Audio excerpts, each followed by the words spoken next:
I don't look like that. Come on.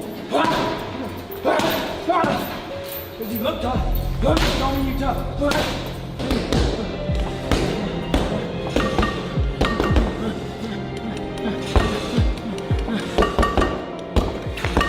They would assume, you know, during the year off that I actually was in the gym. No, I was not in the gym at all. I was literally, you know, just not caring about boxing, didn't even think about boxing. And then they gave me 2 months to prepare for a fight, and I had to lose 30 pounds, and it was just a lot of things that you shouldn't do in a camp. And, you know, we definitely learned from our mistake there. And like I told everybody, just like Tom Brady when he misses a pass, it's a good analogy that you got to forget about it and get right back to the next play.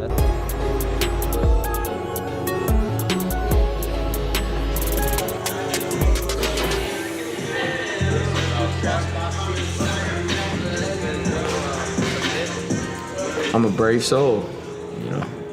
I'm a brave soul, and I'm somebody that you could trust to always speak up with injustices and try to be the best leader I could possibly be, admit my wrongs, but also, you know, fight for what I believe in.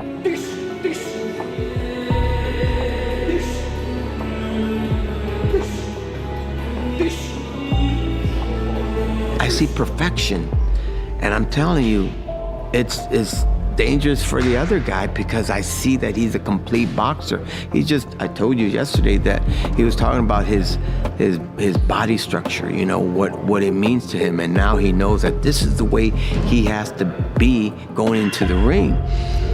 I've never heard that before. So I told him, you know what, that's a breakthrough. This is like, it makes you now a complete fighter. Can you have like, this song's called Moonlight Sonata by Beethoven, but like really like, I can't really hear it. But Moonlight Sonata by Beethoven, just like very faint. Yeah. Yeah, speak it right by the ring corner, so.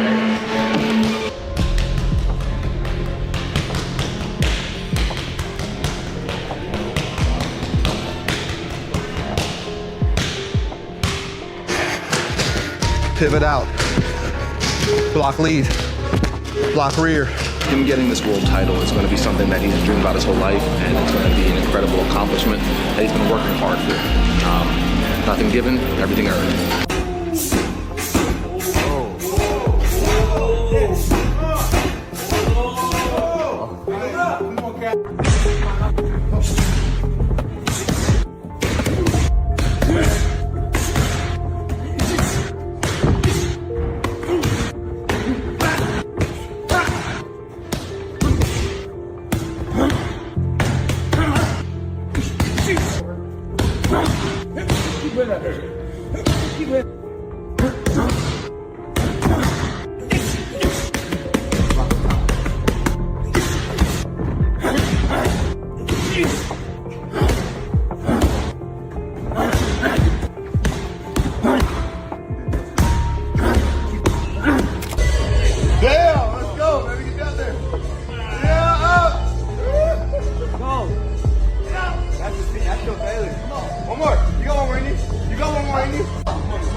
Conor Benn, he's training here in Santa Monica, Max, getting ready for the big fight against Ryan Garcia. It's gonna be September 12th. And I am told, and you don't hear this a lot really, I'm told that he is training for the knockout. He knows that Ryan Garcia has been stopped before, happened against Gervonta Davis. He got dropped against Rolly Romero. Conor Benn wants the knockout. He's shown that he has big power at 47. This is going to be his first fight at the weight in, I believe, 4.5 years or so. To me, that's actually news, Gabe, because not everyone trains for the knockout, right? Yeah. You hear a lot of fighters say, hey, I'm going to train to beat him. If the knockout comes, it comes. What does this mean to you? I think this is the way he can win the fight, is by knockout. I don't think he can win the fight on points with Ryan. So it's smart if that's what he's aiming for, but it's going to be really tough. Him coming down from 60 to 147. I mean, you might lose that power. You know, that's what happens most of the time when Roy Jones, perfect example. Heavyweight champion of the world, went back down to 75 and he lost. You know, it's going to be even hard Eubank ass. too. Yeah, Even when Conor fought Eubank, losing all that weight, it showed in the second fight. So I didn't think that you mentioned it because I thought that Conor's gonna win this fight. I think you talk about you put him in. I think Roy's one of the greatest of all time. By the way. But I'm saying you put him in. Roy was 1 or 2 fights away from replacing Sugar Ray Robinson as #1 pound for pound. He never should have gone back down to light heavyweight. It's right a good point. he beats Ruiz and goes right down to 175, and he was never the same. You can By the way, it wasn't even just the Tarver knockout.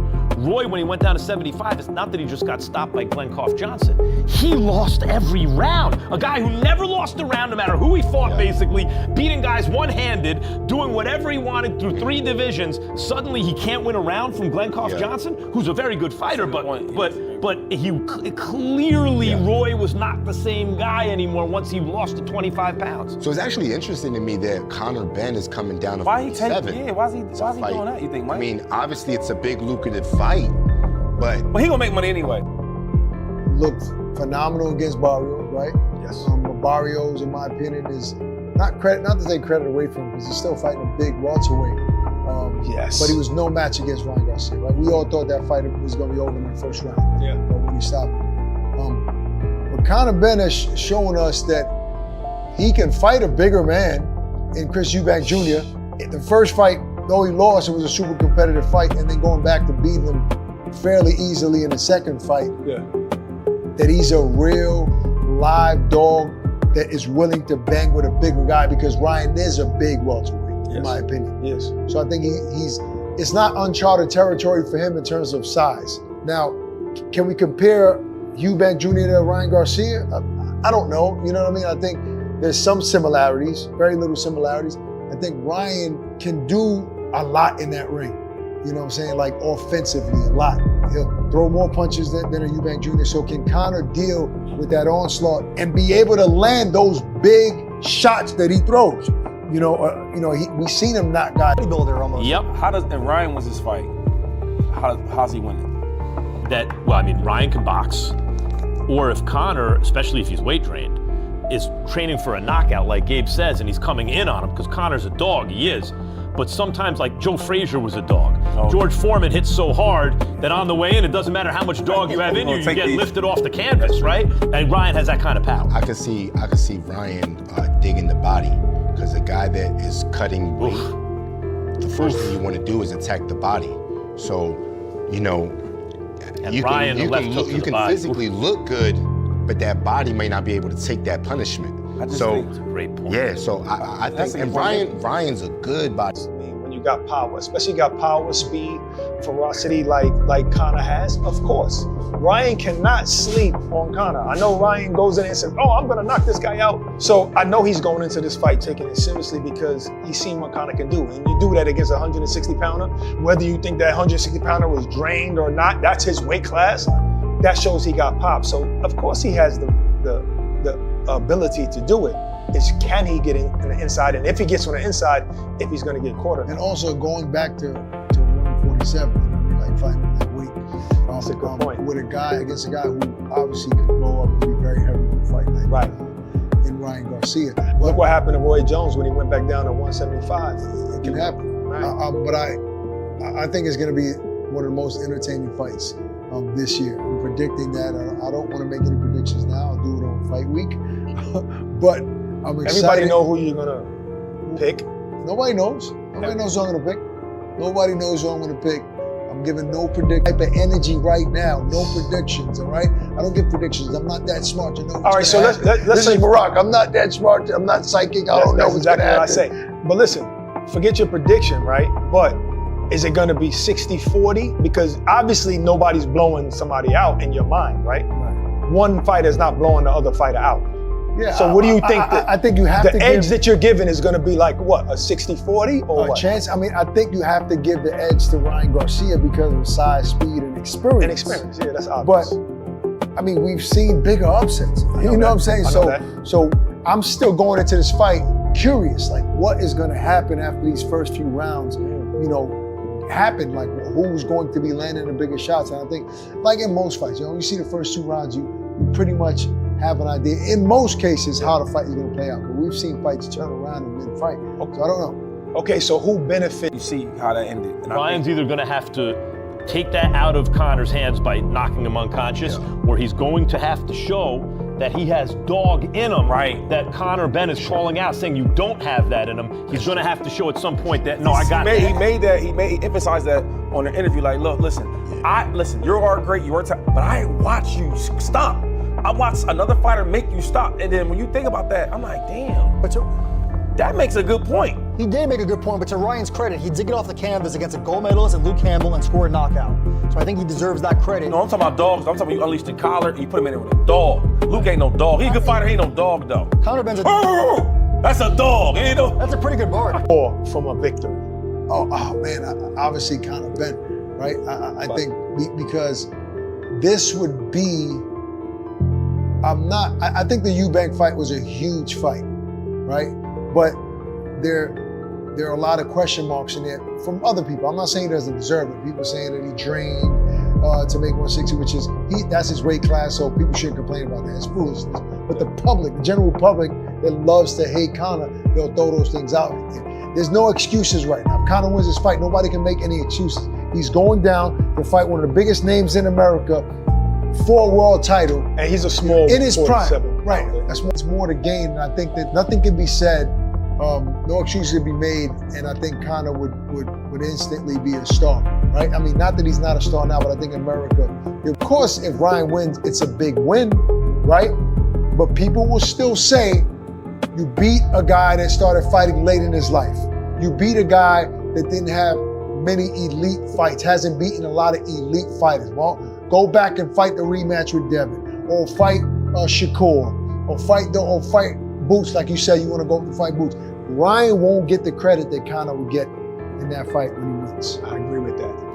I definitely agree with that, and I do feel like it would be a bigger statement for Conor if he won, you know, being that he hasn't been champion yet. And I don't think it would be fair, by the way. I think that Ryan, if he wins this fight, he deserves credit. He's fighting a guy that is a real threat in Conor Benn and just beat Chris Eubank Jr. So 100%, and he's explosive, and he's powerful. He have to do that. It's one of those fights where Ryan's gonna have to box smart, and he's gonna have to do the exact same thing. He's gonna have to fight from long range and not allow Conor Benn to get him in the corners or get in the exchanges. I mean, because Conor is a big puncher. I mean, I won't say he's a big puncher, because Ryan can really punch too. But I think that Conor is a bigger fighter. And so I think the effect of his punches may be that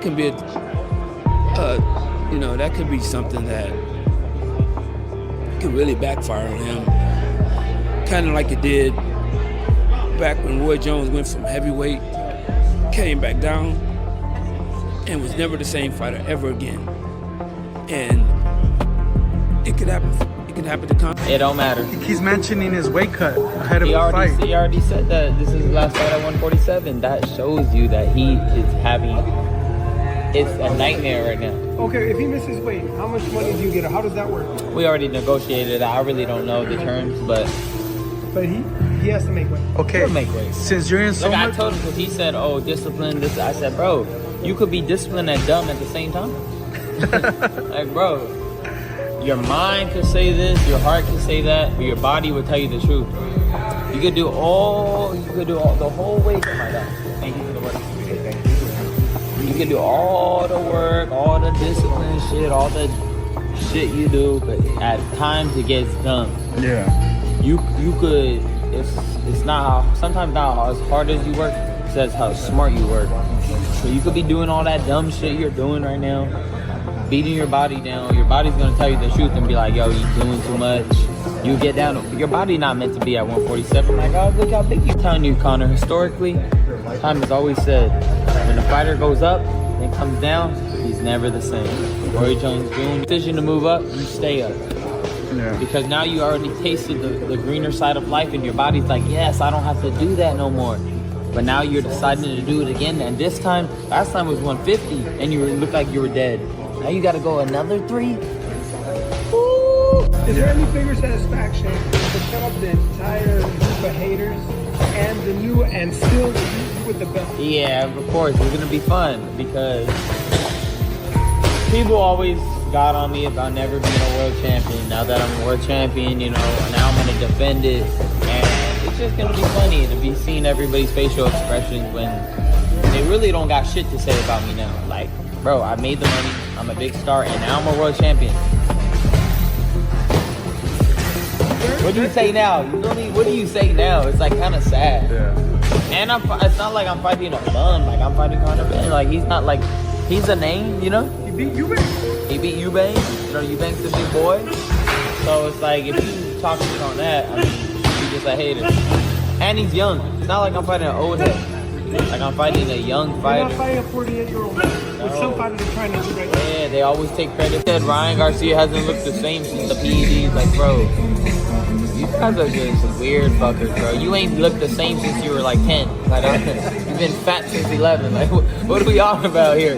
You know what I mean? Like, bro, you need to worry about your own body, bro. You probably need to take steroids, slim down a little bit, maybe a little Ozempic, maybe a little Retta, whatever. You know what I mean? Like, try out some shit, bro. You need it, bro. That weight is unhealthy, my dog. You tweeted something out about it. What was it? You said he needs to stop eating. Yeah, because he said I'm gonna get stopped. I said, motherfucker, you need to stop eating them chips. You got caught on live, bro. You got caught in the back room, locker room, eating all them hot Cheeto chips. Every bite counts, my dog. It was Funyuns, I think, but hey, those are fire though. I actually don't blame him for the Funyuns. But on the real though, you look great with it. You dropped him within 1 minute. That's what I'm saying, bro. You could have. Look at it, bro. I always tell people, look at the whole body of work. That's why a lot of boxing analysts get the fights wrong. 1, styles make fights, and 2, your whole body of work is supposed to be what you pay attention on. Like, LeBron James could have one bad game, but you're not gonna talk shit about LeBron. You're gonna look at his whole body of work. My whole body of work is usually it's an exciting fight, and usually Conor Benn's gonna destroy Ryan. Man, you know what? He's not the same. They should stay retired, okay? It's becoming a joke now. I'm being honest. I mean, the guy should stay retired. And then his coach, like Ryan said, man, he said chips, I said Doritos. So, same thing. And I think, you know, them guys should just stay quiet, you know, shut up. You know, when you guys are in the game, then we'll listen to you. But if you're not in the game, stay out of the game because we got our job to do. And we're going to knock this guy